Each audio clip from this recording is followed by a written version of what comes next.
Teman-teman yang dirahmati Allah SWT, beriman kepada takdir itu adalah obat. Maka kita pada malam ini pengen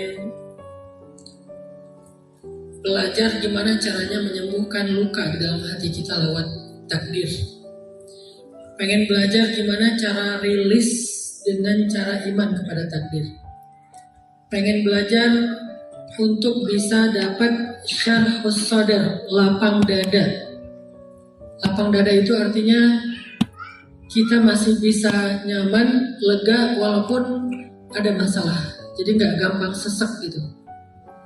Sama kayak ruangan, kalau ruangan itu lapang, walaupun banyak orang di dalamnya masih santai, masih nyaman gitu. Kita masih bisa selonjoran, masih bisa duduk dengan nyaman, nggak berdesak-desakan. Di sini ada sekitar 2.500 orang, tapi masih lumayan nyaman. Kebayang nggak kalau semua kita masuk ke dalam satu lift? Nyaman nggak? Bahkan nggak mungkin ya. Jadi ternyata nyaman gak nyaman itu bukan tentang betapa banyaknya masalah, tapi betapa besarnya ruangan tersebut. Jadi kalau dada kita lapang, dada kita memiliki tempat yang luas, maka masalah itu relatif. Ada orang dikasih dua atau satu masalah, dia langsung sesek. Tapi ada orang yang dikasih 5-10 masalah, tapi dia masih nyaman. Kenapa? Karena ada yang tongka, ada yang syarhus sadar. Apa itu tongka? Sempit.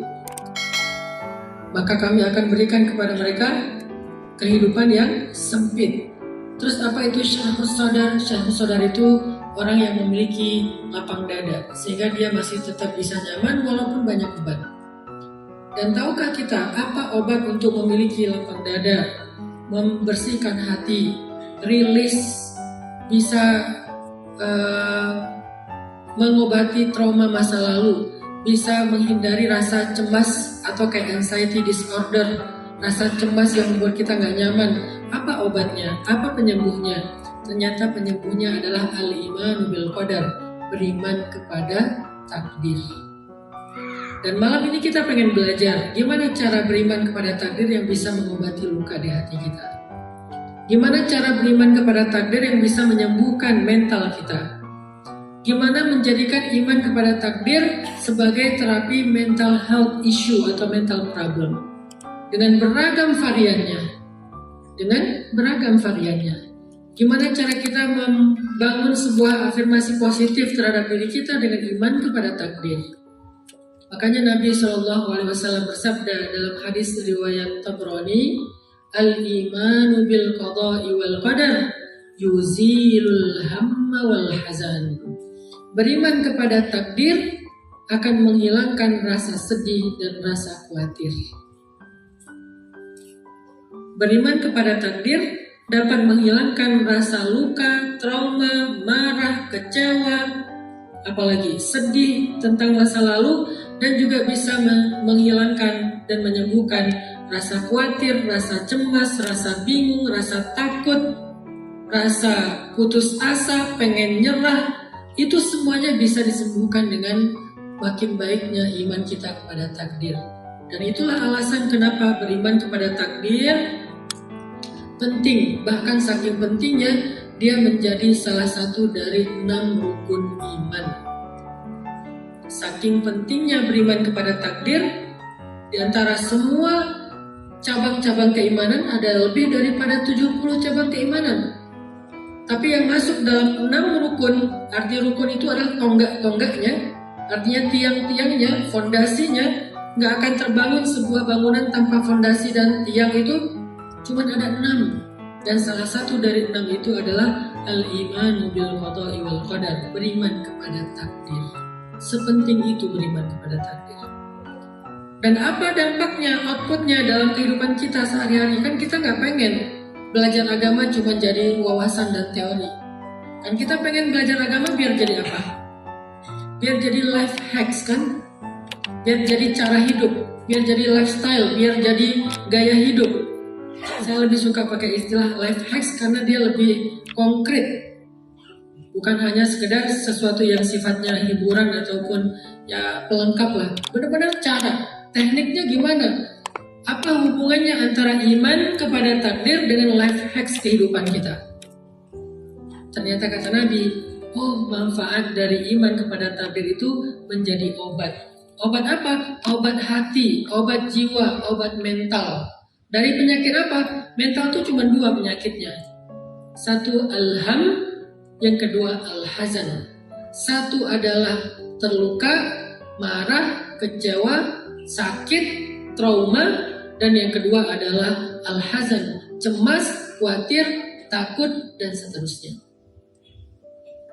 Dan itu bisa diobati dengan al-iman bil qadar, beriman kepada takdir. Sekarang kita belajar how-nya.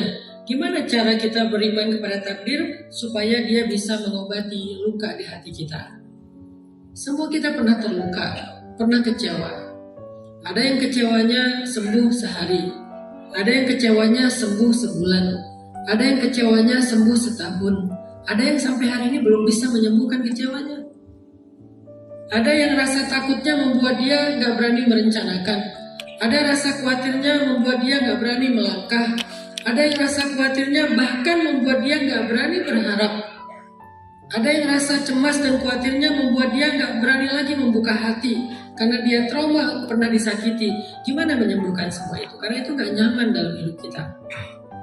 Gimana caranya kita tuh bisa menerima takdir dan berdamai dengan keadaan, berdamai dengan realita, berdamai dengan kenyataan. Banyak orang gak mampu loh berdamai dengan kenyataan. Dia kayak pengen ini semuanya hanya mimpi. Dia kayak pengen bisa gak saya bangun dari mimpi ini. Dia kayak pengen bisa gak saya kembali ke masa lalu.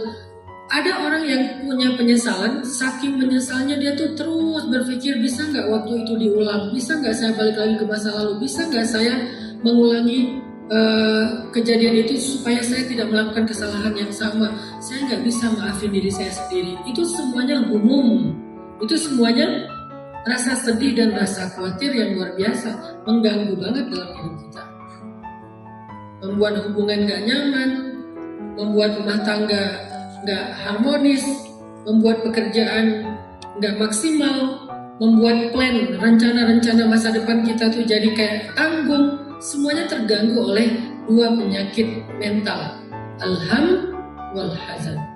Rasa marah, kecewa, terluka, sedih, dan rasa cemas, khawatir, takut, dan seterusnya. Gimana caranya? Gimana cara kita beriman kepada takdir agar bisa mengobati semua itu? Ada 3 nasihat ulama tentang ini. Yang pertama, disebutkan di dalam surat Hud, surat ke-11 ayat ke-6. Coba teman-teman buka. Coba buka mushaf digital, surat Hud, surat ke-11 ayat ke-6. Allah Subhanahu wa taala berfirman, A'udzu billahi minasy syaithanir rajim. Bismillahirrahmanirrahim. Wa ma min dabbatin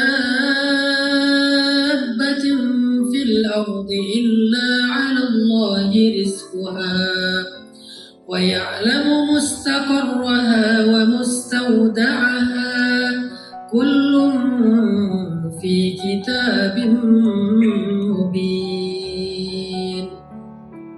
Tidak ada satupun makhluk yang hidup di muka bumi kecuali Allah menjamin rezekinya. Dia tahu tempat mereka tinggal dan tempat Allah menyimpan rezekinya.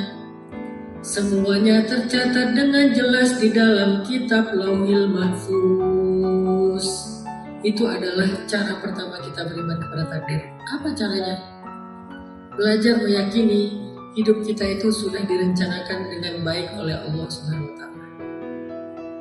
Belajar meyakini wa ma min dabbatin, enggak ada satupun dari kita, mau kita, mau teman kita, mau mantan kita sekalipun, enggak ada satupun di antara kita kecuali kehidupannya sudah direncanakan dan ditulis di dalam kitab takdir. Semuanya, semua adegannya. Bahkan kita menarik nafas dan membuangnya, bahkan kita mengedipkan mata, berapa kali kita mengadipkan mata dalam satu hari, itu tercatat dengan sangat jelas dan detail fi kitabim mubin, di dalam kitab yang jelas, yaitu kitab takdir. Maka beriman kepada takdir yang pertama adalah meyakini tidak ada satupun dalam hidup kita kecuali itu adalah rencana Allah. Tidak ada apapun dalam hidup kita kecuali itu adalah kehendak Allah. Bahkan ketika kita menginginkan sesuatu, wa ma tasyaun illa ayyasha Allah. Tidaklah kalian menginginkan atau berkehendak kecuali Allah yang berkehendak. Jadi semua tentang hidup kita itu ada dalam takdir rencana Allah. Belajar itu dulu. Apa outputnya? Outputnya adalah tawakal. Outputnya menyerahkan diri kita kepada Allah. Outputnya pasrah kepada Allah. Kenapa kita tawakal dan pasrah? Karena hidup kita itu direncanakan Allah. Dan tahu nggak kapan Allah merencanakan hidup kita? Allah merencanakan hidup kita 50.000 tahun sebelum Allah menciptakan alam semesta. Lama, fil azal, sudah azali. Bahkan sebelum adanya nenek moyang kita, 50.000 tahun sebelum Allah menciptakan alam semesta, kata Nabi. Itu hadis. Artinya udah lama banget Allah merencanakan hidup kita. Udah lama banget hidup kita itu ditentukan oleh Allah. Udah lama banget hidup kita itu menjadi sebuah skenario dari Allah. Utuh, tidak ada satupun yang keluar dari ilmu dan ketentuan Allah. Gak ada satupun. 50.000 tahun. Makanya Allah berfirman di pembukaan surat Al-Qalam, Nun wal qalami wa ma yasturun. Demi Al-Qalam, Allah tidak bersumpah kecuali dengan sesuatu yang agung. Dan Al-Qalam menjadi salah satu sumpahnya Allah. Demi Al-Qalam, demi pena. Pena yang mana nih? Bukan pulpen kita. Pena di sini adalah pena yang pertama kali Allah ciptakan, makhluk, salah satu makhluk yang pertama Allah ciptakan. Bukan yang paling pertama ya, karena yang paling pertama itu debatable di antara ulama. Ada yang mengatakan makhluk pertama itu adalah Arash. Ada yang mengatakan makhluk yang pertama itu adalah Nur Muhammad, cahaya Nabi Muhammad. Ada yang mengatakan makhluk yang pertama itu adalah Al-Qalam. Allahu a'lam, kita tidak larut dalam perdebatan. Tapi salah satu di antara makhluk yang pertama Allah cipta namanya Al-Qalam, pena. Ketika dia diciptakan, dia cuma punya satu tugas, punya satu tujuan, punya satu peran dalam penciptaannya. Apa? Menulis takdir. Menulis takdir. Nun wal qalami wa ma yasturun. Demi pena dan apa yang dia tulis. Maka yasturun, apa yang dia tulis? Al-Qadar, takdir. Kapan dia menulisnya? 50.000 tahun sebelum Allah menciptakan seluruh alam semesta, termasuk kita di dalamnya. Nanti akan lahir seorang anak yang bernama Fulan bin Fulan. Lahirnya tanggal sekian, bulan sekian, tahun sekian. Lahirnya dari orang tua yang bernama Fulan, yang bernama Fulana. Lahirnya di tempat ini, kejadiannya begini, dan seterusnya. Beratnya sekian kilo, panjangnya sekian senti, dan seterusnya. Itu lengkap sudah ditulis. Kapan? Bukan baru kemarin sebelum dia lahir. 50.000 tahun sebelum Allah menciptakan semesta. Udah lengkap. Sehingga pertanyaannya, kenapa kita khawatir? Bukankah semuanya sudah ditulis? Kenapa kita takut? Bukankah semuanya sudah ditetapkan? Bahkan kata Nabi, rufi'atil aqlam wa jaffatis suhuf. Penanya sudah diangkat, sedangkan kertasnya sudah kering. Kenapa kita takut dengan apa yang sudah terjadi? Hanya kita belum ngalamin. Sudah terjadi, tapi kita belum ngalamin. Kenapa belum ngalamin? Karena itu adalah sebuah perjalanan. Tapi akan terjadi dan gak ada yang bisa merubahnya. Makanya Nabi bilang, wa'lam annal ummah law ijtama'u ala an yanfa'uka bi syai'in lam yanfa'uka illa bi syai'in ma kataballahu lak.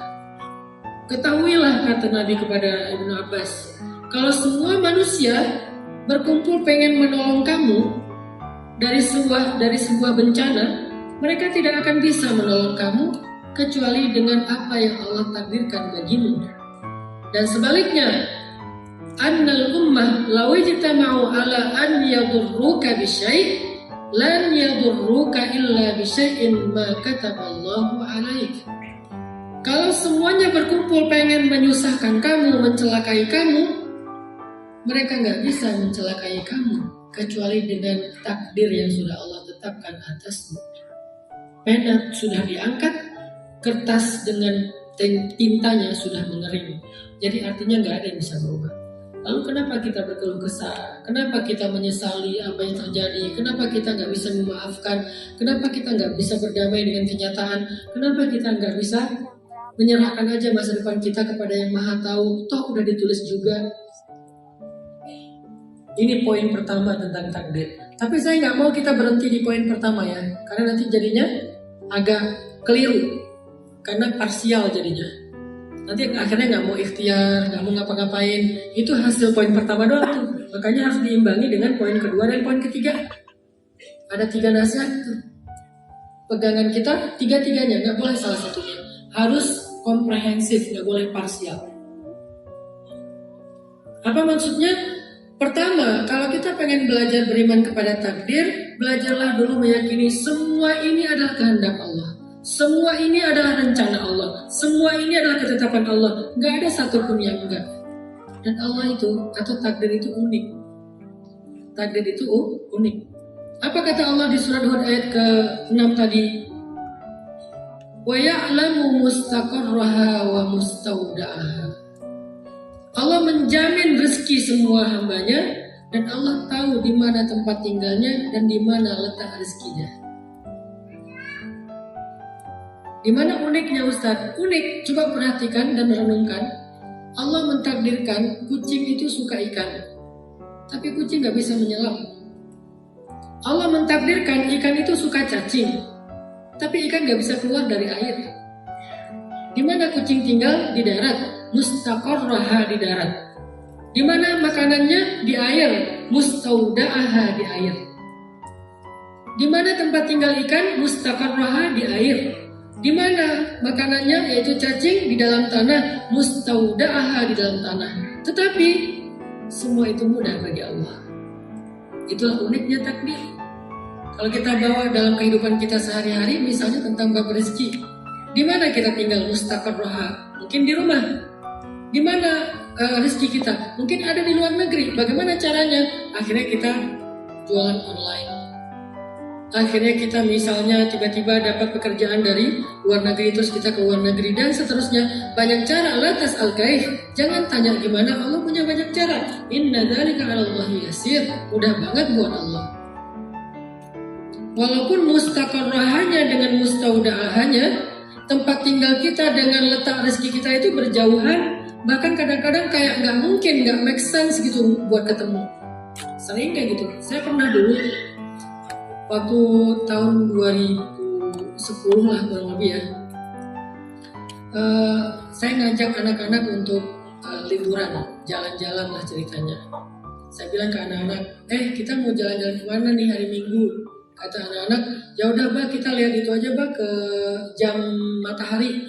Ada di daerah Kota Baru Parahyangan, ya daerah pinggiran Bandung lah. Kita ke Jam Matahari aja Bah gitu. Oh ya udah yuk ya, siap-siap. Akhirnya kita naik mobil, berangkat dari Bandung ke pinggiran Kota Bandung, mau ngelihat Jam Matahari lewat tol. Sebelum keluar pintu tol, anak saya Maryam bilang gini, Bah, kayaknya gak seru ya lihat Jam Matahari, udah pernah soalnya. Gimana kalau kita lurus aja langsung ke Ancol? Di dalam tol nih ceritanya nih. Oh gitu, ya udah nggak apa-apa. Kalian tanya sama Aisyah mau ke Ancol, nggak apa-apa, aku ikut aja. Oke, jalan. Akhirnya nggak keluar tol, lurus ke barat menuju ke Jakarta dari Bandung. Tapi di tengah jalan sebelum sampai di Cikampek, mereka bilang lagi, Bah, Ancol gitu-gitu aja ya, ramai apalagi di hari Minggu. Cari pantai lain yuk yang lebih sepi. Kemana emang? Ke daerah Indramayu aja. Ke daerah Indramayu. Waktu itu belum ada Cipali, jadi harus lewat Pantura gitu. Beneran nih, beneran. Tapi kan kita nggak tahu tujuannya. Nggak apa-apa, lihat aja nanti kalau ada yang sepi yang bagus kita mampir. Oke, saya belok ke arah utara menyusuri Indramayu. Satu tempat cari, kayaknya nggak bagus, cari lagi, kayaknya nggak cocok, cari lagi nggak cocok, terus dari berangkatnya pagi, tiba-tiba jam 4 sore kita sampai Cirebon. Sampai di Cirebon, aku lapar di mobil udah mulai resah tuh rame, aku lapar, ya udah kita makan apa? Ya udah cari empal gentong yuk, oke cari empal gentong. Tapi nggak mau nyari di dalam kota, macet. Ya udah yang ketemu aja ya, asal kayaknya bagus gitu. Oke, dapatlah satu warung empal gentong pinggir jalan, kita mampir makan di situ. Dulu saya belum main sosmed, alhamdulillah jadi nggak diminta foto. Biasanya pas saya datang orangnya langsung, saya udah feeling ini minta foto nih. Begitu saya order, karena suara saya nggak bisa bohong, bahasa yang pesan ini, tuh kan benar kata mereka. Ustaz Hanan ya, boleh minta foto nggak? Boleh. Habis foto curhat segala macam, pas bayar nggak diskon tetap. Alhamdulillahnya waktu itu saya belum main sosmed, karena saya main sosmed baru sekitar 2015 lah, dan itu pun karena terpaksa. Nah, 2010 waktu itu kita mampir makan empal gentong. Pas makan empal gentong, orang itu langsung bilang, alhamdulillah Pak, makasih ya udah mampir.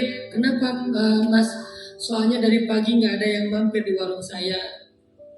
Saya tadi udah agak sedih, ternyata Bapak sekeluarga mampir di sini. Dia curhat panjang lebar sampai saya nggak tega. Akhirnya selain saya makan di situ, saya bungkus. Kayaknya itu marketingnya dia kali ya. Saya bungkus agak banyak buat tetangga juga. Ya Pak pesan misalnya 10 ya Pak. Oh iya semangat gitu kan. Udah selesai itu saya pulang lagi lewat Sumedang sampai ke Bandung jam 10 malam.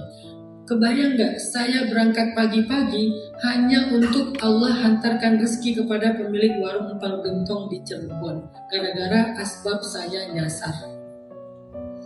Yang tadinya pengen jam matahari, nggak jadi, pengen ke Ancol, nggak jadi, akhirnya ke Indramayu, nggak jadi, akhirnya cuma makan doang, terus kita pulang, sampai ke rumah besoknya kita ketawa-ketawa, nggak bener ya kita ya, nggak jelas tujuannya, tapi saya bilang ke anak-anak, tahu nggak Kak kenapa bisa kayak gitu? Kenapa?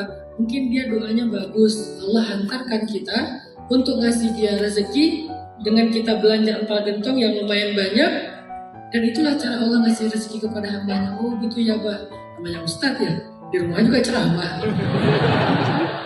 Akhirnya saya disuruh memahami sebuah hakikat mustaqarrah wa mustaudaah. Saya mustaqarrahnya di Bandung, sedangkan mustaudaah ada di Cirebon. Allah hantarkan dengan caranya yang unik. Itulah takdir. Maka la tayasu, gak usah khawatir, bertawakal deh sama Allah.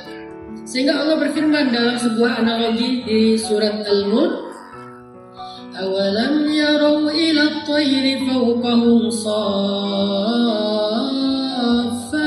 wa yaqbid ma yumsikuhunna illa ar-rahman innahu bikulli syai'in basir. Kenapa kalian tidak memperhatikan burung yang terbang di udara? Siapa yang menahan dia di udara? Kecuali Allah yang Maha Pengasih, dan Dia Maha melihat dan Maha menyaksikan segala sesuatu. Apa maksudnya di situ? Kata Nabi, "Lau annakum tawakkaluna 'alallahi haqqut tawakkuli la razaqakum kama razaqat thair." Kalau kalian menyerahkan hidup kalian kepada Allah dengan penyerahan yang sebenar-benarnya, yaitu tawakul, yang kita sebut dengan kata tawakal, Allah akan memberikan kalian rezeki seperti Allah memberikan rezeki kepada burung. Dia berangkat di pagi hari dalam keadaan paruhnya kosong, dan dia pulang di sore hari dalam keadaan perutnya kenyang. Apakah pernah burung itu kena mental?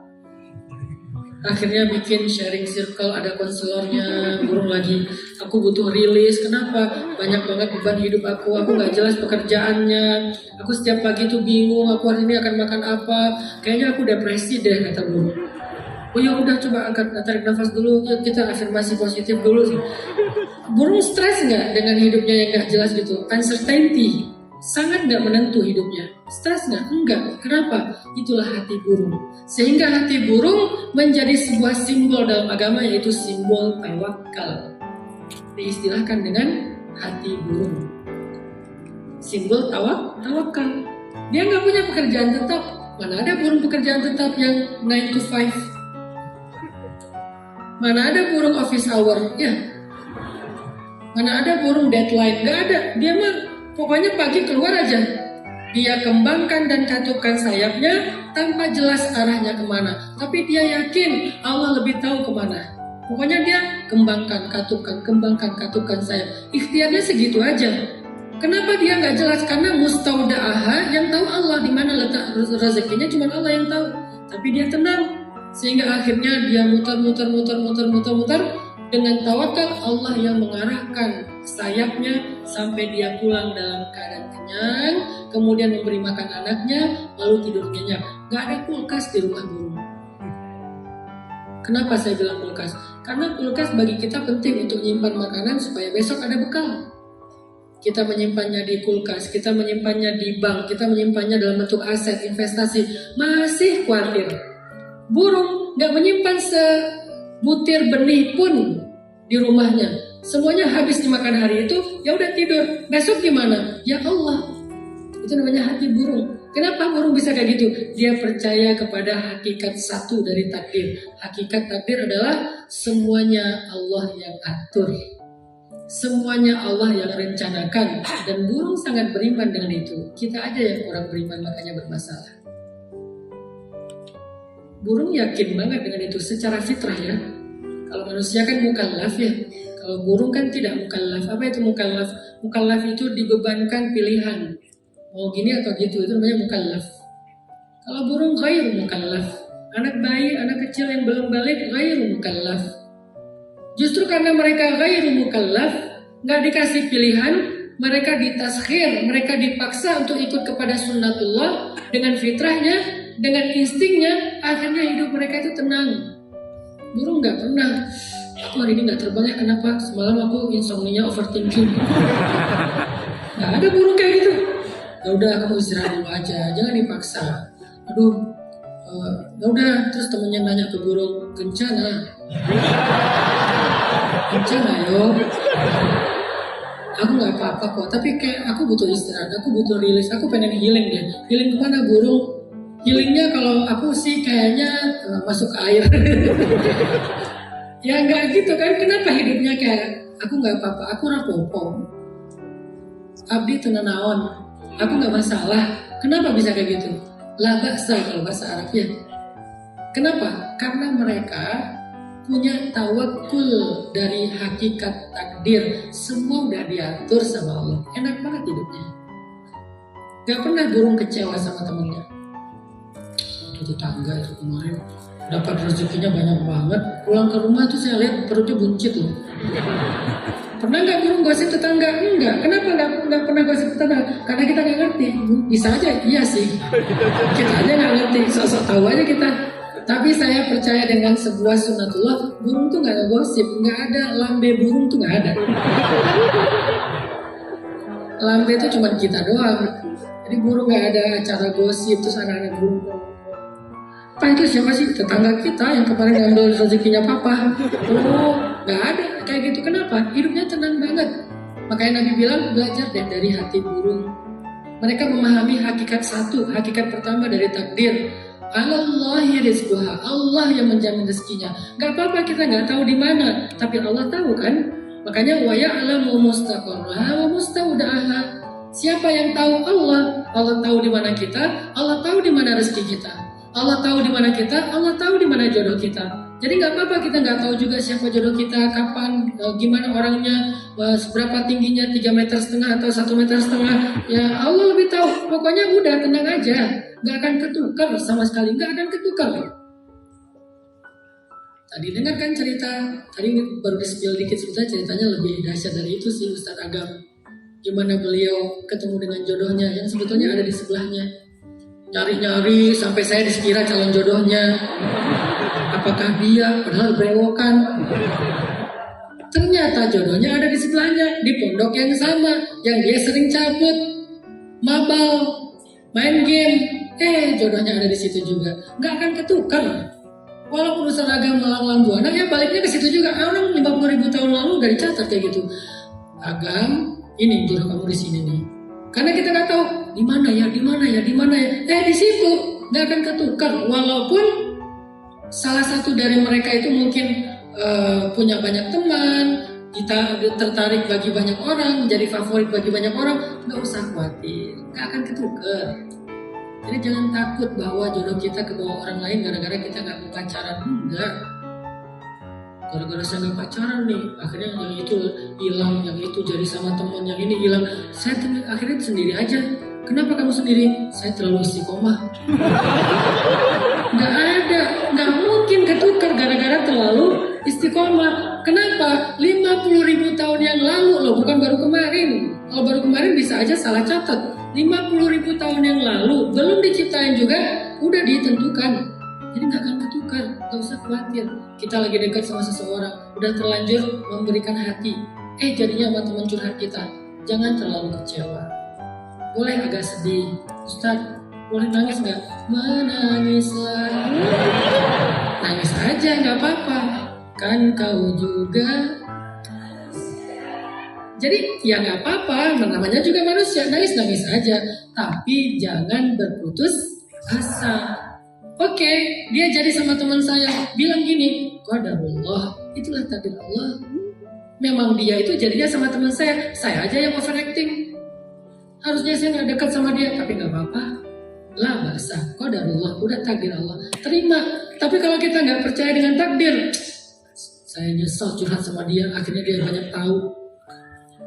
Ternyata orangnya diam-diam nikung bla bla bla, akhirnya unfriend, unfollow, block, live group. Kenapa bisa begitu? Nggak menerima kenyataan, nggak bisa menerima kenyataan. Kenapa nggak bisa menerima kenyataan? Karena sepenuhnya merasa ini kesalahan manusia, nggak dibalikin kepada hakikat, yaitu takdir. Memang syariatnya kesalahan manusia. Syariatnya karena kita terlalu banyak curhat sama dia. Syariatnya karena dia ternyata juga punya perasaan. Syariatnya kita mempercayakan orang yang kita cintai sama dia. Tolong jagain dia, tolong bawa dia pulang, tolong. Syariat. Tapi hakikat, emang mereka udah dicatat takdirnya akan menikah kok. Jadi, oke, syariatnya saya terluka. Oke, syariatnya saya sedih. Oke, syariatnya saya kecewa. Tapi hakikatnya sedih, kecewa, dan luka saya itu disembuhkan dengan obat iman kepada takdir. Jadi syariat manusiawi, tapi harus ada obatnya. Obatnya apa? Iman kepada takdir. Qadarullah. Jadi katakan qadarullah itu sebagai sebuah obat. Kata-kata magic, kata-kata ajaib. Jangan jadikan qadarullah itu sebagai excuse. Sekarang tuh jadi tren, qadarullah jadi excuse. Insya Allah sama qadarullah. Besok datang ya acara aku, insya Allah. Terus besoknya nggak datang, usah ditanya kenapa nggak datang. Maaf ya, qadarullah. Qadarullah itu bukan excuse, bukan alasan. Qadarullah itu adalah kata yang sangat ajaib, yang harusnya kita katakan itu untuk memahami sebuah kenyataan. Qadarullah. Apa arti qadarullah? Takdir Allah kayak gitu. Ya udah. Tapi Ustaz boleh nggak saya ucapkan qadarullah sambil berteriak? Nggak apa-apa awalnya.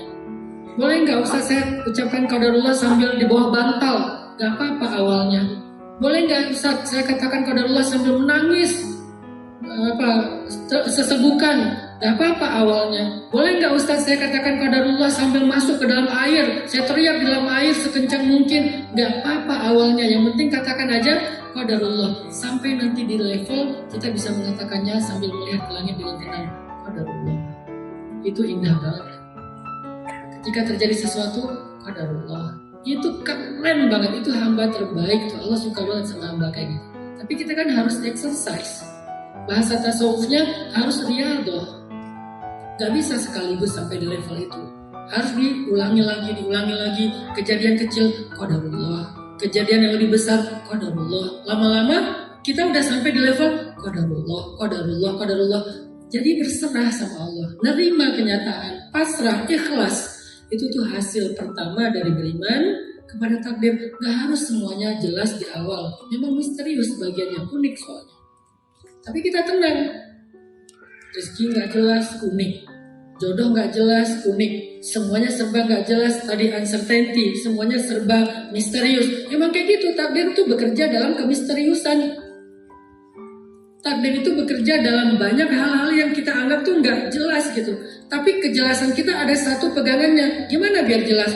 Berpeganglah kepada yang maha tahu segala yang gaib dan yang syahadah. Yang maha tahu segala yang tampak dan segala yang tersembunyi. Dia akan menjadi jelas ketika kita beriman kepada yang maha tahu. Kalau kita hanya mengandalkan pandangan kita, rabun. Kita yang tampak aja kelihatan gaib, apalagi yang jelas-jelas gaib. Kamu di mana? Kan aku depan kamu. Oh, ntar, aku belum pakai kacamata. Kita teman aja gaib. Melihat sesuatu aja kadang-kadang gaib, nggak jelas gitu. Tapi Allah bahkan melihat yang gaib seperti syahadah, melihat yang tersembunyi seperti yang tampak. Berserah sama Allah. Coba buka lagi surat Al-Hadid, surat 57 ayat 22. Ini masih poin pertama, hakikat pertama dari iman kepada takdir. Surat 57 ayat 22. Bismillahirrahmanirrahim. Ma asaba min musibatin fil ardi wala fi anfusikum illa fi kitabim min qabli an nabra'aha inna dhalika 'ala Allahi yasir likay la ta'saw 'ala ma fatakum wa la tafrahu bima atakum wallahu la yuhibbu kulla mukhtalin fakhur. Ma asaba min musibatin fil ard. Gak ada satupun kejadian di bumi, wala fi anfusikum, atau dalam diri kita sendiri, atau dalam sejarah adegan kehidupan pribadi kita, illa fi kitab, kecuali semua itu sudah tercatat di dalam kitab takdir. Semua yang terjadi di bumi, semua yang kita alami, fi kitab, sudah tercatat dalam takdir. Ma illa, nggak ada satupun kecuali, artinya nggak ada yang luput dari catatan. Ma asaba min musibatin fil ardi wala fi anfusikum illa fi kitab. Ini artinya nggak ada pengecualian, semuanya tercatat di kitab. Semuanya adalah takdir, semuanya adalah ketetapan Allah, semuanya rencana Allah. Min qabli an nabraha, bahkan udah tercatat sebelum itu terjadi. Tapi nggak make sense, Ustaz. Nggak apa-apa. Inna dzalika 'ala Allahi yasir. Bagi Allah itu mudah. Jodoh kita misterius, bagi Allah itu mudah. Maka serahkan kepada yang baginya segala mudah. Maka hidup kita akan terasa mudah. Bagi kita banyak hal itu susah. Bagi kita banyak hal itu berat. Bagi kita banyak hal itu jauh. Bagi kita banyak hal itu mustahil. Tapi bagi Allah, apa yang kita rasakan berat bagi Dia ringan. Apa yang kita rasakan susah bagi Dia mudah. Apa yang kita rasakan besar bagi Dia kecil. Apa yang kita rasakan jauh bagi Dia dekat. Apa yang kita rasakan mustahil bagi Dia sangat mungkin, sangat bisa. Jadi kalau pengen dapat kemudahan hidup, serahin aja sama Dia, termasuk bab jodoh. Ya Ustaz, umur saya sudah 27 tahun, ada nggak jodoh saya? Perempuan? Oh ada. Kapan Ustaz? Ya sabar aja dikit lagi. Pakai aja standar Sayyidah Khadijah umur 40 tahun. Oke Ustaz. Ustaz, umur saya 30 tahun. Ada nggak jodoh saya? Oh 30 tahun? Ya tinggal 10 tahun lagi paling lama. Oh iya Ustaz. Ustaz, saya 35 tahun. Oh udah deket tuh.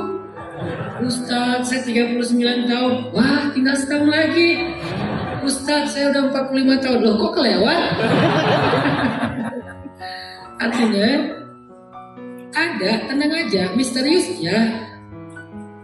Segala yang misterius bagi kita itu jelas bagi Allah. Udah serahin aja sama Allah. Kenapa kok ada, kok lama, kok delay segala macam? Nanti ada di poin kedua.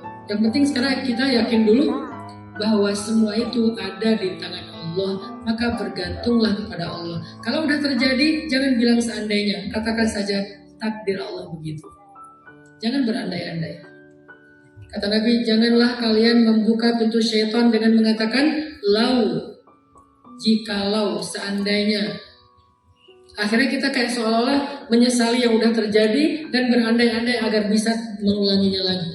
Jangan, katakan saja qadarullah, ini takdir Allah, udah terima.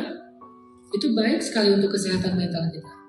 Biasakan mengatakan, jadi ijazah pertama saya kepada teman-teman semuanya, atau riyadhah kepada teman-teman semuanya di poin pertama ini, sering-seringlah bilang qadarullah, qadarullah, qadarullah. Tapi jangan jadi excuse ya.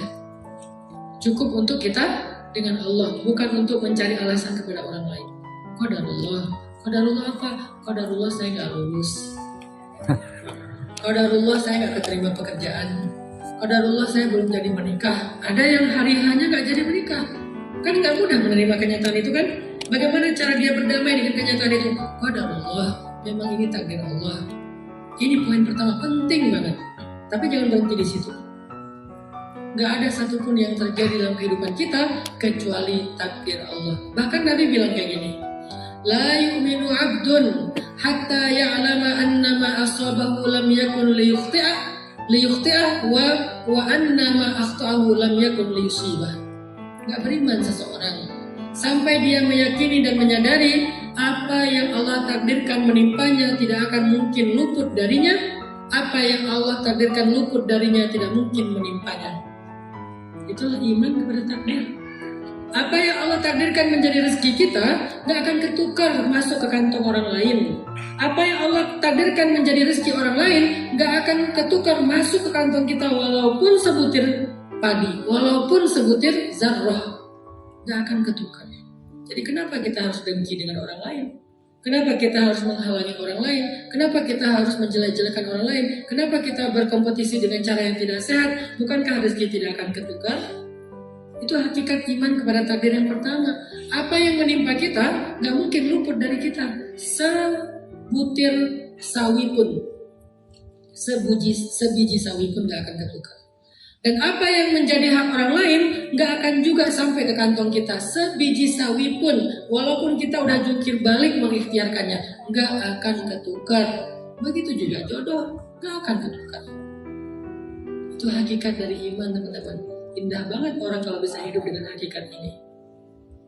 Dan itulah kenapa rukun iman itu yang keenam harus kita yakini. Dari sekian puluh, lebih dari 70 cabang iman, cuma 6 yang menjadi hal yang wajib sekali untuk kita pelajari. Dan salah satu dari yang 6 itu takdir.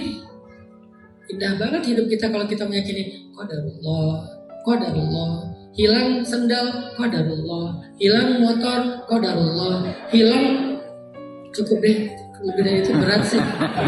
Ya pokoknya ada kehilangan sesuatu. وَلَنَبْلُوَنَّكُمْ بِشَيْءٍ مِّنَ الْخَوْفِ وَالْجُوعِ وَنَقْصٍ مِّنَ الْأَمْوَالِ وَالْأَنفُسِ وَالثَّمَرَاتِ. Bisa jadi kita kekurangan harta, kita kehilangan orang yang kita cintai. Katakan saja qadarullah. Ini takdir Allah. Ini adalah hakikat pertama yang kita perlu tahu. Gak mungkin meleset sedikit pun. Gak ada yang bisa merubahnya sedikit pun. Gak ada yang bisa menggantinya sedikit pun. Cuman Allah satu-satunya yang berkuasa dan merencanakan. Itu hakikat pertama. Outputnya, tawakal kepada Allah. Tawakal urusan jodoh, tawakal urusan rezeki, tawakal urusan sembuh dari sakit, tawakal urusan solusi dari masalah. Tawakal ada. Cuman kita kadang gak ngerti mustaqarraha wa mustaudaha. Saya orang Aceh, anak dari orang tua yang fakir, bukan miskin, fakir, miskin banget, bukan orang pintar juga. Gak pernah terbayang saya akan kuliah di Mesir. Sementara jodoh saya yang Allah tulis 50.000 tahun yang lalu dari Jawa Timur. Gimana saya ketemu dengan dia? Gak kebayang. Orang sama dia juga saya gak kenal. Akhirnya Allah takdirkan dengan jalan-jalannya saya kuliah di Mesir, dia kuliah di Mesir.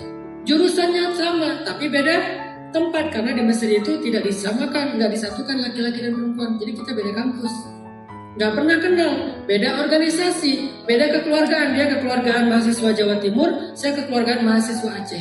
Beda banget. Terus gimana ketemunya Ustadz? Inna dzalika 'alallahi yasir. Itu mudah buat Allah. Semudah apa? saya lagi ngantri beli kebab, dia juga beli kebab di depan asrama. Ada cewek nih.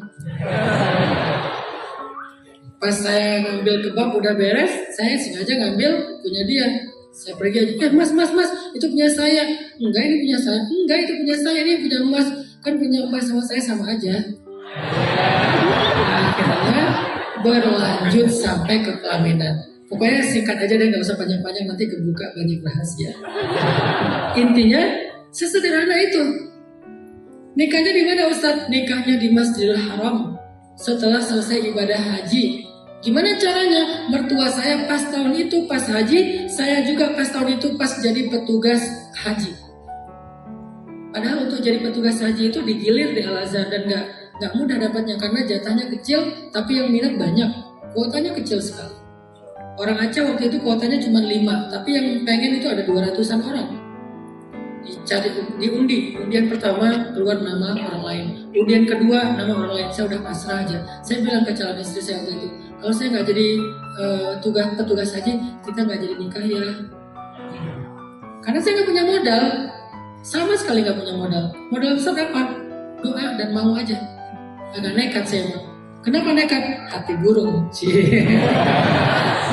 Kalau saya nggak jadi petugas haji, kita nggak mungkin belum bisa nikah sekarang ya. Oh, udah aku doain gitu ya. Udah doa-doaan lah kita. Yang ketiga keluar, belum nama saya. Yang keempat, belum nama saya. Bayangin, itu demi Allah, saya itu sampai 4 undian gak keluar nama saya. Teman-teman udah pada sabar ya. Udah bencana yo. Aku gak apa-apa. Gak apa-apa, katanya. Jadi kayak, udah sabar ya kalau gak keluar, sabar ya kalau gak keluar. Ya gak apa-apa. Begitu yang kelima ditarik, keluarlah nama saya. Langsung pada teriak-teriak, Allahu Akbar. Malah mereka lebih senang daripada saya. Ini yang menikah siapa nih? Akhirnya jadilah saya petugas haji. Bertepatan mertua saya pun dapat jatah. Setelah kan ada antrian tuh kan ya, sekian belas tahun kan. Dia dapat pada tahun itu. Saya pun dapat pada tahun itu. Ketemu. Cara ketemunya di Mekah gimana? Qadarullah kan ya. Dari satu kloter, kan ada beberapa rombongan tuh. Dari satu kloter, cuman bus rombongan mertua saya yang nyasar. Yang lain gak nyasar, mertua saya nyasar. Pas nyasar, karena udah punya nomor telepon saya, ada telepon. Nah, abah nyasar. Oh siap bah, saya cari bah. Wah jadi hero lah. Padahal saya belum terlalu hafal juga di mana. Waktu itu kan belum ada tren Sherlock gitu kan, jadi nggak bisa Sherlock. Apa di mana? Nggak tahu, ini pasir semua. Asal tengah pada pasir. Dia menurut saya juga. Coba abah lihat sesuatu yang aneh. Nggak ada yang aneh di sini. Yang aneh adalah cuman kayak ini. Apa sih ini batu? Ini aneh. Nggak ada yang aneh. Ini semuanya pasir, batu. Nggak apa-apa. Saya cari bang. Abah jangan kemana-mana. Akhirnya saya juga bingung nyarinya di mana. Kenapa? Mustaqarra wa mustaudaha. Saya di mana, dia di mana. Allah yang tahu, bukan saya. Akhirnya Bismillah ya Allah, saya jalan. Kayaknya ini ada tampang bus nyasar ini kayaknya tuh. Kayak bus nyasar tuh kan tampangnya beda sama bus yang dapat jalan ya. Oh, ini kayaknya bus nyasar. Saya ada samperin nih. Saya lihat ke dalam, ayah saya di dalam, calon mertua saya di dalam. Gini-gini, karena kita nggak pernah ketemu, nggak ngirim foto juga, jadi saling nggak kenal ceritanya. Pas saya masuk, abah, anak, oh iya, macam langsung saya jadi pemimpin di situ. Oh iya, nanti saya akan jadi guide. Karena saya juga nggak hafal jalannya. Dia kloter di mana, maktabnya di mana, ada sih maktabnya, tapi saya nggak tahu lokasinya di mana. Pokoknya saya pergi aja. Bismillah, abah tenang aja, abah silakan duduk, doa yang banyak saya. Jadi langsung abah saya, ini calon menantu saya. Langsung terkenal sebes. Langsung terkenal sebis. Akhirnya sampailah di tempat penginapan mereka. Langsung bilang besok kita tawafnya sama Ustadz ya. Akhirnya saya bimbing, beres umroh, beres haji, karena nggak boleh menikah dalam keadaan ihram. Beres semua haji, akhirnya akan nikah. Istri saya masih di Mesir. Calon istri saya masih di Mesir. Jadi kita kayak nikahnya tuh online. Saya akad sama abah, istri saya dengerin sambil dulu nggak bisa fit call Karena HP-nya tuh masih yang Nokia abu-abu yang bisa lempar maling itu loh. Yang gede banget gitu kan. Cuma saya taruh aja di situ. Saya terima nikahnya fulana bintu fulana. Udah selesai, sah. Akhirnya yang kita udah halal. Coba kalau nggak menyerahkan kepada takdir, emang saya nggak ngerti. Terus Ustaz nggak pernah gagal, rahasia. Namanya anak muda ya, tapi ya kayak cinta monyet lah, suka ini suka itu gonta ganti, tapi nggak ada yang berhasil. Kenapa nggak ada yang berhasil? Ustaz nggak istiqomah, bukan, nggak ada yang mau sama saya. Kalau ada rumah nggak ada yang mau, kalau ada yang mau mungkin saya tergoda juga. Saya nggak soleh, cuman saya kurang beruntung, sehingga nggak pernah pacaran karena nggak ada yang mau. Anak orang miskin, biasa banget, nggak good looking, nggak glowing kayak cowok Korea, nggak prestasi juga di sekolah, biasa banget. Tapi alhamdulillah karena nggak pernah pacaran, ketemu juga sama cewek yang nggak pernah pacaran. Kenapa nggak pernah pacaran? Karena dia mondok dari TK. Dari TK udah mondok. Kenapa bisa dari TK udah mondok? Karena keluarganya nggak senormal keluarga yang lain, sehingga nggak bisa dijaga di rumah, akhirnya mondok. Semuanya ada alasan. Allah merencanakan sebaik mungkin. Kalau mungkin saya pernah melakukan sesuatu yang melanggar syariat, saya akan ketemu juga dengan orang yang seperti itu. Karena at-tayyibin lit-tayyibat. Saya bukan seolah nggak melanggar syariat, cuman kurang beruntung. Kurang beruntung akhirnya terjaga. Ini bahasa plesetan aja ya. Artinya Allah tuh punya rencana. Udah serahin aja deh sama Allah. Sebaik-baik rencana. Banyak kejadian dalam hidup kita tuh yang gak kita rencanain. Tapi bukankah rencana Allah itu yang terbaik? Kenapa kita ragu kalau kita gak punya rencana? Gak apa-apa, rencana itu bagian ikhtiar. Tapi kalau rencananya gagal, bukan akhir dari segalanya. Bukankah ada rencana yang lebih besar daripada rencana kita? Takdir, qadarullah. Waktu itu sebetulnya dia lagi ada yang ngincer juga. Terus orang yang ngincer itu gak tahu, semoga dia mengerti takdir ya. Kasihan juga dia. Sombong. Oke. Yang kedua, apa hakikat dari mengimani takdir? Yang kedua adalah belajar meyakini tidak ada takdir yang buruk. Semua takdir itu baik. Tidak ada yang Allah rencanakan dalam hidup kita kecuali kebaikan. Tidak ada yang Allah kehendaki bagi kita kecuali kebaikan. Kenapa bisa gitu Ustaz? Karena Allah Maha Baik. Mustahil Allah yang Maha Baik itu iseng. Mustahil Allah yang Maha Baik itu menyakiti hambanya. Mustahil Allah yang Maha Baik itu nggak adil kepada kita. Mustahil Allah yang Maha Baik itu bete sama kita. Mustahil Allah yang Maha Baik itu kayak mentelantarkan kita. Mustahil Allah yang Maha Baik itu ngambek sama kita, akhirnya ninggalin kita. Wadduha wallaili idza saja ma wadda'aka rabbuka wa ma qala. Tuhan gak pernah ninggalin kamu, gak pernah ngambek sama kamu, gak pernah marah bete sama kamu, saking baiknya dia. Maka kalau dia yang menuliskan rencana hidup kita yang kita sebut takdir, pasti semuanya baik karena dia Maha Baik. Sesederhana itu filsafat berpikirnya. Tidak ada takdir dalam hidup kita kecuali kebaikan. Kenapa? Karena yang menulis takdir itu adalah Zat yang Maha Baik. Satu, dasarnya Allah itu gak tegaan. Apa buktinya? Allah punya nama Ar-Ra'uf. Ar-Ra'uf itu dari sifat Ar-Ra'fah. Ar-Ra'fah itu artinya gak tega. Ar-Ra'fah itu artinya gak tega. Berarti Ar-Ra'uf Maha gak tega. Enak gak ditulis takdir sama yang Maha gak tega? Kan enak banget. Gak mungkin dia nulis celaka aja nih orang pasti. Gak akan tega. Kalau ibu sama ayah aja gak tega merencanakan yang buruk-buruk buat kita, apalagi Allah yang lebih penyayang daripada ibu dan ayah kita, lebih gak tega lagi. Jadi tenang aja, gak tega Allah nulis takdir yang buruk buat kita. Gak tega, yakin 100%. Gak tega. Rauf. Terus apa lagi? Rahman. Rahman itu artinya pengasih. Arti pengasih, gampang kasihan. Dasarnya Allah itu kasihan banget sama kita. Kasihan ya udah gini aja. Kasihan ya udah boleh deh. Kasihan ya udah aku tolong. Kasihan ya udah aku kasih. Saking kasihannya Allah itu nggak mau nyusahin kita sama sekali. Makanya pas kita tanya apa maumu ya Allah, Allah jawab, yuridullahu bikumul yusra ولا يريد بكم العسر ويريد أن يخفف عنكم وخلق الإنسان ضعيفا. Allah pengen mudahin kalian, gak pengen nyusahin kalian. Allah pengen ringanin kalian karena kalian dasarnya adalah orang yang lemah. Itu maunya Allah. Kalau kita tanya apa maumu ya Allah, kenapa? Karena Allah kasihan sama kita, kasihan banget sama kita. Contoh, kenapa ya kalau Allah kasihan itu masih sering gak mengabulkan doa saya? Kenapa kalau Allah itu kasihan sama saya kok gak memberikan apa yang saya inginkan? Katanya kasihan, tapi gak dikasih.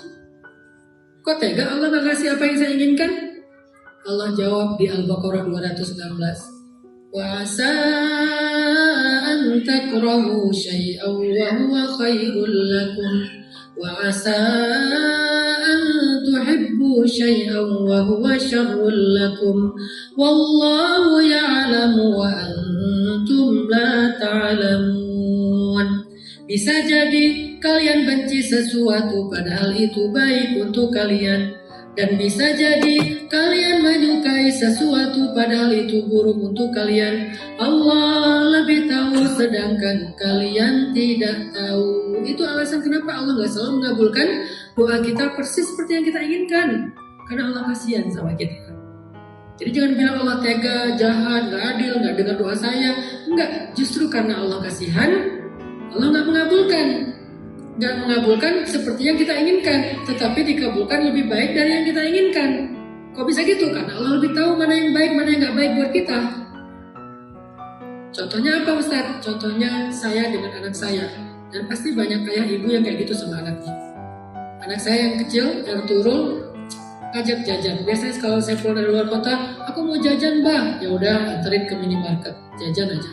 Aku mau ini, jangan. Yang ini, jangan. Yang ini, jangan ya. Yang ini, jangan. Akhirnya lama-lama karena semuanya jangan, dia bilang, Baba jahat. Namanya kecil ya, nggak ngerti kan?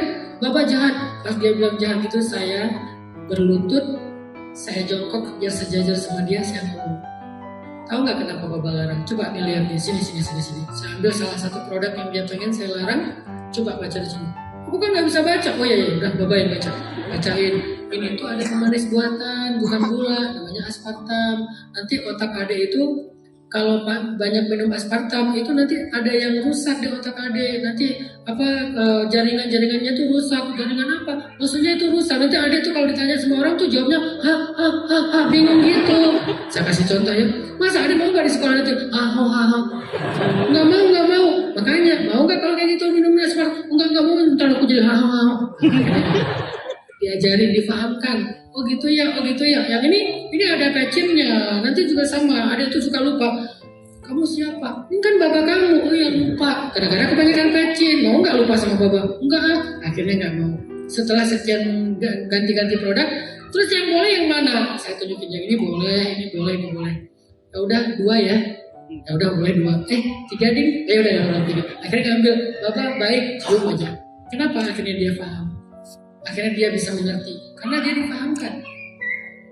Maka banyak dari kita itu ngerasa lebih mengerti daripada Allah, sehingga ketika kita meminta sesuatu dan Allah belum memberikannya persis seperti yang kita minta, kita bilang Allah jahat, kita bilang apa mau, kita bilang Allah tega, kita bilang Allah gak mendengar doa saya. Padahal wallahu ya'lamu wa antum la ta'lamun. Allah lebih tahu sedangkan kalian tidak tahu. Siapa yang lebih mengerti tentang anak? Orang tuanya. Siapa yang lebih mengerti tentang hamba? Penciptanya. Itu logika sederhana. Jadi wajar nggak kalau anak yang kecil kayak Ertuğrul merasa lebih tahu daripada ayahnya? Nggak wajar. Setidak wajar kita yang merasa lebih tahu daripada pencipta kita. Udah, serahkan aja kepada yang maha tahu. Maka takdir yang kedua artinya belajar meyakini semua takdir Allah itu baik. Pasti ada kebaikan di dalamnya. Kadang kebaikan itu kita sadari, kadang belum kita sadari. Tapi suatu saat kita akan mengerti kok. Dulu saya sering ngerasa kok hidup gini-gini amat ya. Saya pernah makan sampah, saya pernah tinggal di tempat sampah, saya pernah diusir-usir dari kontrakan, saya pernah cuma minum air keran karena nggak ada makanan dan seterusnya. Kok hidup gini-gini aja, kok gini-gini amat ya. Mungkin karena kita belum mengerti, tapi pasti Allah punya rencana terbaik. Pada akhirnya Setelah melewati musim itu, musim berat, saya jadi ngerti, oh ini maksud Allah. Oh ini maksud Allah. Allah pasti menginginkan yang terbaik buat kita. Belajar percaya itu. Karena waktu kita singkat, saya percepat. Yang ketiga, arti beriman kepada takdir, belajar untuk berbaik sangka kepada Allah. Kenapa berbaik sangka kepada Allah? Karena ternyata berbaik sangka kepada Allah itu satu cara untuk merubah takdir. Ternyata poin ketiga, takdir itu bisa berubah, teman-teman. Takdir itu bisa berubah. Siapa yang bisa mengubah takdir? Allah. Coba lihat di surat Ar-Ra'd ayat 39. Surat 13 ya saja. Surat Ar-Ra'd surat 13 ayat 39. Ya. Allah berfirman, "Yamhullahu ma yasha'u wa yuthbit wa 'indahu ummul kitab." Allah menghapus apa yang Dia kehendaki dan menetapkan, dan di sisi Allah lah kitab induk takdir. Apa yang dihapus dan ditetapkan? Takdir. Jadi Allah berkehendak untuk menghapus catatan itu dan menggantinya. Allah berkehendak. Maka kalau kita pengen takdir itu berubah beberapa, jangan semuanya lah. Karena sebagiannya ada yang baik-baik, tapi kadang-kadang ada yang kita berharap, ya Allah ubahlah. Misalnya ada yang berdoa, ya Allah, saya udah menikah, udah punya buku nikah, udah punya kakak. Saya cuma pengen berubah sedikit aja, ya Allah. Boleh nggak yang nomor 1 di kakak saya itu diganti namanya, ya Allah? Terus kata di sebelah sana, ya Allah, tolong ganti nomor 2 ya Allah. Siapa nomor 1? Kepala keluarga. Siapa nomor 2? Istrinya. Saling pengen ganti itu. Yang sana pengen ganti angka, yang keduanya tuh ganti nama. Yang sini yang angka pertama yang ganti nama. Ya Allah, ya Allah, ya Allah. Gimana cara merubah takdir? 3 kata Nabi. 1, doa. La yaruddul qada illa doa. Tidak ada yang bisa merubah takdir kecuali doa. Yang kedua, tadi husnuzon kepada Allah, berbaik sangka kepada Allah. Aku tergantung prasangka hambaku kepadaku. Yang ketiga, bersungguh-sungguh untuk berikhtiar. Kenapa? Kata Allah, Innallaha la yughayyiru ma biqaum hatta yughayyiru ma bi anfusihim. Allah tidak akan merubah keadaan satu kaum sampai mereka sendiri yang merubah keadaan mereka. 3 cara merubah takdir. Terus apa yang dirubah Ustaz? Apakah angka pertama itu ganti orang? Apakah angka yang kedua ganti orang? Bukan. Yang dirubah bukan orangnya. Itu takdir yang sudah kering tintanya. Terus yang dirubah apa? Keadaannya. Gimana maksud keadaan? Tadinya kita gak cinta sama dia. Dengan kita berdoa, akhirnya Allah beri cinta di antara kita. Tadinya dia terlihat tidak menarik bagi kita, dengan kita doa, dengan kita berbaik sangka kepada Allah, tiba-tiba dia lebih keren daripada Jungkook. Tadinya dia nggak cantik bagi kita, tapi gara-gara kita berdoa, ternyata dia lebih cantik daripada siapa ya? Sosok nggak tahu Ustaz. Ya gitu deh. Apa ini teh? Doa. Tadinya kita tuh kayak plain gitu, kayak nggak ada rasa, kayak datar banget. Yang jalan-jalan yuk, kemana? Terserah aja. Makan apa? Kamu makan apa? Ikut aja. Masih kayak gitu-gitu aja tuh. Tapi gara-gara kita berdoa, berbaik sangka, berikhtiar memperbaiki keadaan rumah tangga kita, akhirnya Allah rubah keadaannya, tiba-tiba hangat banget. Selalu deep talk, selalu seru, selalu guyon, selalu gojol-gojolkan, selalu ada pillow talk, selalu romantis banget. Kenapa? Dirubah takdirnya sama Allah. Yang dirubah bukan orangnya, bukan siapanya, tapi rasanya. Orangnya nggak dirubah, jadi jangan berharap ganti kakak ya. Orangnya tidak berubah, tapi keadaannya berubah. Chatnya yang tadinya cuman, ada orang yang kadang-kadang ngechat itu semuanya huruf besar, caps lock, udah gitu tanda seru. Ya, tiba-tiba sekarang ya titik love. Kenapa? Berubah keadaannya. Yang tadi itu kalau kita lagi ngirim chat, teks, dibacanya kirim pagi, bacanya besok. Atau bacanya nanti malam pas sudah sampai di rumah, ngapain dibaca lagi? Sekarang baru kita kirim, dia udah typing. Kenapa bisa sebegitu hangat, sebegitu responsif, sebegitu nyaman, sebegitu romantis? Doa, husnuzon, ikhtiar, merubah keadaan takdir. Kejadiannya tidak berubah, tapi keadaannya berubah. Itu menurut ittifaq para ulama. Jadi takdir ada yang berubah, ada yang ditetapkan. Mana yang ditetapkan? Semua kejadian 50.000 tahun yang lalu. Mana yang berubah? Yang dicatat 40 hari sebelum Allah meniupkan ruh ke dalam rahim ibu kita. Mana yang berubah ketika kita berdoa? Mana yang berubah ketika kita berbaik sangka? Mana yang berubah ketika kita berikhtiar? Apanya yang berubah? Hal, keadaannya. Rezeki. Catat takdir kita itu adalah 1.000.000 rupiah misalnya. Lalu kita berdoa, ya Allah beri saya rezeki, ya Allah beri saya rezeki. Apa yang berubah? Allah tidak merubah dengan angkanya, tetapi merubah dengan keadaan dari angka itu. Ada angka 1 juta habis dipakai sehari, ada angka 1 juta dia bisa membeli kebahagiaan lebih dari sebulan. Ada orang yang punya 1 miliar nggak bisa membeli kebahagiaan semalam pun di rumahnya. Udah bertahun-tahun dia nggak makan malam satu meja dengan keluarganya. Sesekali mereka makan malam bareng keluarga di restoran, semuanya sibuk dengan handphonenya, dengan gadgetnya. Ditanya ke anaknya, Kak kamu gimana sekolah? Baik. Mah, kamu gimana sama teman-teman? Jadi aku lagi sibuk apa ntar ya? Semuanya sibuk, padahal dia punya uang miliaran. Tapi yang dia punya uang sederhana mungkin atau secukupnya, begitu di atas meja makan, karena mereka nggak punya gadget yang bagus-bagus, biasa-biasa aja, mereka taruh, mereka ngobrol. Makanya saya di rumah tuh punya aturan, minimal seminggu sekali itu kita ada deep talk sambil makan malam di rumah. Nggak di luar, di rumah. Karena di luar nanti beda lagi suasananya. Lagi enak-enak makan malam. Pak ada pesanannya lagi? Pak ini kita mau last order. Pak. Kamu mending di rumah. Di rumah ngobrol, semuanya duduk bareng. Tapi ada yang namanya anak remaja. Kadang-kadang aku nggak lapar, aku nggak mau makan. Nggak apa-apa, duduk aja. Walaupun cuma minum. Cuma ngeteh doang. Disitulah kita ngobrol. Itu hangat banget. Dan ternyata itu tidak dibeli dengan uang, tapi dibeli dengan Allah yang mengkondisikan keadaan di rumah tangga kita. Dan itu adalah takdir. Maka minta sama Allah, semoga 3 hakikat takdir ini bisa menjadi modal life hacks kita dalam hidup. 1, semuanya adalah rencana Allah, nggak ada di luar rencana Allah, maka serahkan ke Allah, jangan khawatir. Yang kedua, Allah tidak merencanakan kecuali yang baik-baik, maka serahkan juga kepada Allah, jangan khawatir, jangan bersedih. Yang ketiga, Allah mau merubah keadaan dalam takdir kita dari yang syaqawah menjadi sa'adah, dari yang sengsara menjadi bahagia. Allah